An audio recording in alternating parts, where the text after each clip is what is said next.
So if you have any type of, excuse me, one second. Oh man. Any problem with mucus in your throat, today we're going to talk about how to get rid of it using salt. Very, very simple.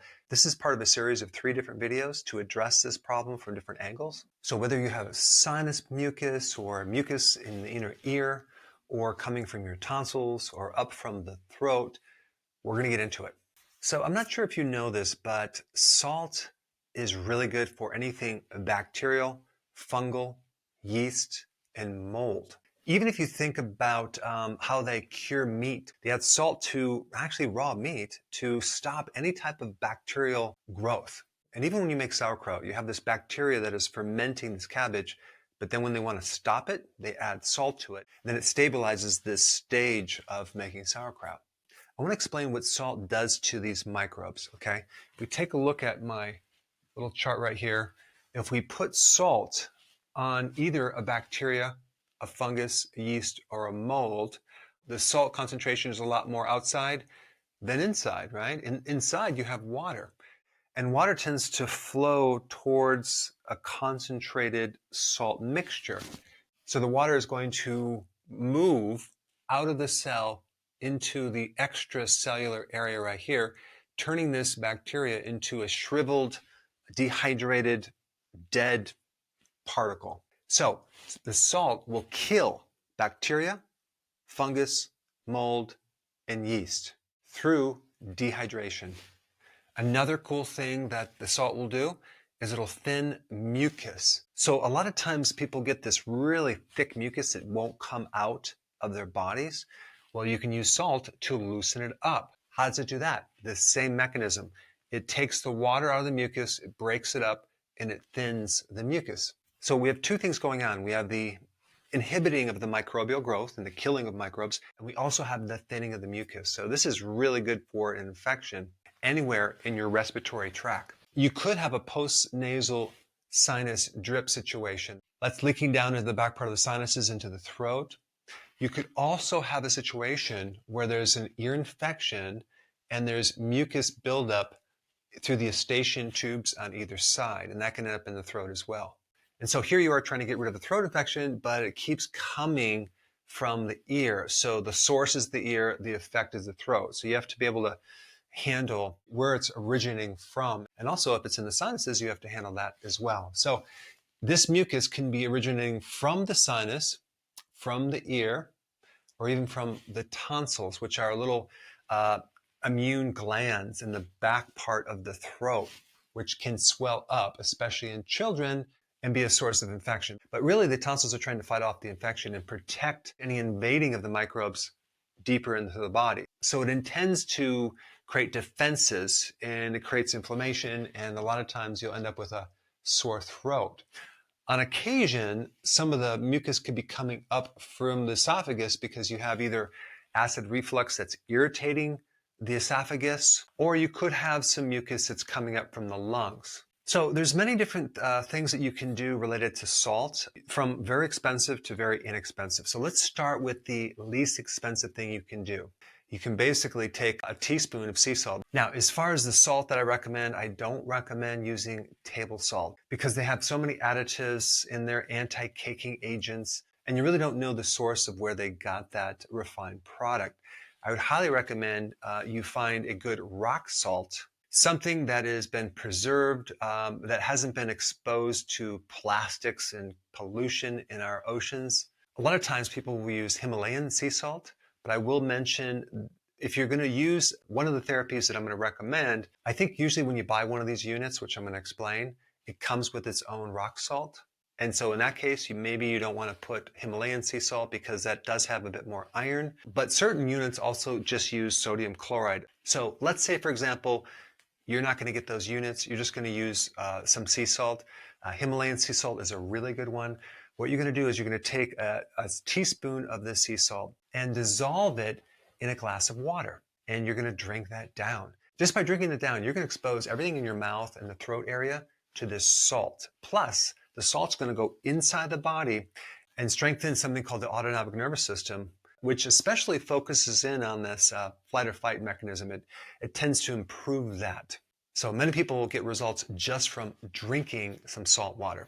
So you want to heat up the water to a certain degree so you can dissolve the salt in there. So you have the option of drinking it or using it as something you can gargle with, right? So you drink this salt water, you gargle it, get the back of your throat all exposed to this seawater, and you're going to start to improve your immune system because it's going to kill off the microbe and start loosening up this mucus. So saltwater gargles are great, but just remember, when you gargle with this, make sure you dilute the salt in the water. You may want to also add a teaspoon of apple cider vinegar. I like Fairchild's because it's a little more concentrated and it's more pure. But apple cider vinegar changes the pH and it kills microbes as well. So we're not only going to dehydrate the microbes, thin the mucus, but we can actually also kill the microbes by adding this apple cider vinegar, which is acetic acid. Now, I'm not telling you to put this straight concentrated acid into your body because that's going to irritate it, especially if you have a sore throat. You want to dilute it like 1 teaspoon in a glass of water to make it more diluted. But both salt and apple cider vinegar works really good for an antibacterial effect as well as an anti-inflammatory effect. The next thing you have an option to do is get a neti pot. A neti pot is something called a nasal irrigation, in which you're going to pour some salt water up into your sinuses through here, and it's going to come out the other side over the sink. So the reason I like that is that you're using this diluted salt water, and it's very gentle to your sinuses. You're not using any chemicals, and it seems to really thin the mucus, and you will notice that when you blow your nose, a lot of mucus will come out. If you have a postnasal drip all year round, suspect a fungal infection or some type of mold growing in your sinuses, because that would indicate it's not seasonal. And hopefully you're going to change your diet and come off any sugar, because sugar feeds this mold and candida and fungus. You'd probably want to do like a nasal irrigation neti pot maybe every other day until it's completely settled down. The problem with some people is they get their sinuses scraped out and they might get surgery. And now they damage this very delicate layer of skin that has all these good bacteria to protect you against pathogens. So in another video, I talked about using a drop of diluted kimchi juice and a little cotton swab to add that microbiome into the sinuses to give you relief. There's some great data on that. Now, the next thing you can do is use a Humidifier, which basically turns a liquid into a vapor. And so you would use this while you're sleeping, right? You turn it on, you put your salt water in there, and you let it run all night long. So you can actually breathe this into your body, into your lungs, and it can help to thin the mucus. One more thing I would recommend is to really bundle up and get warm when you're in bed, because a lot of times these infections, especially if it's in the lower part of the respiratory area, or even the higher part, the upper respiratory, that can be viral. And so antibiotics don't work.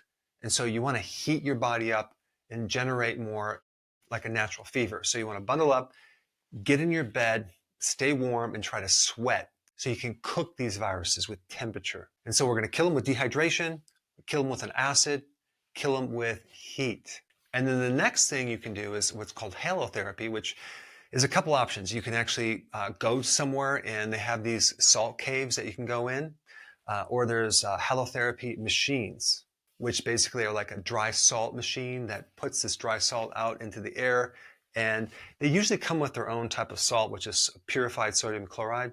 And I don't think they use sea salts. They may, I'm not sure. But these halotherapy machines are a little bit more expensive. So if you can afford one, they might be worth it. Now, let's say, for example, you do this and it's just not working. It could be the source of your infection is coming from an ear infection or some type of microbe in the eustachian tubes, which can get really clogged up. For that, you have several options. You can just take a drop of this seawater and put it about 4 drops or 5 drops in each ear, let it go in there, kind of shake it out. And what that will do, it will create a thinning of the mucus through here and kill off those microbes. You can also do the same thing with diluted apple cider vinegar, not concentrated, just a few, like maybe 4 or 5 drops of that diluted apple cider vinegar in the water, 1 teaspoon per glass, and you would put that in each ear. So you have different options of things you can do based on your feeling comfortable about it. There's something else you can do. You can add 1 drop of garlic oil in each ear. That works really well. It kills the microbe and allows this thing to clear out. And of course, you also have this acid reflux thing. If that is the problem, you have to watch my video down below on how to get rid of acid reflux. But you're going to know if you have acid reflux because you're going to have digestive issues. You might have heartburn. You might feel it indigestion down here. Typically, this is not going to be the issue. It's mainly going to be either coming from the sinuses or even the tonsils. So the gargling will really help. Now, on top of all of this, I would highly recommend you take vitamin D. There's a large amount of data on the relationship between kids that have enlarged tonsils and a vitamin D deficiency, kids and adults that have sinus allergies, sinus mucus, and low vitamin D, ear infections, okay, in people with vitamin D deficiencies. And so just the fact that vitamin D receptors are in every single cell in your body, including almost every single immune cell, it makes sense to take vitamin D and probably at least 20,000 IUs. One little extra strategy that I would use instead of taking regular doses of vitamin D for something like this is I would just take 50,000 IUs of vitamin D once a week. That way you get this shotgun effect and you can actually speed up the clearing of this mucus. Now, if you haven't seen how to get rid of respiratory mucus with salt, you have to check that video out. I put it up right here.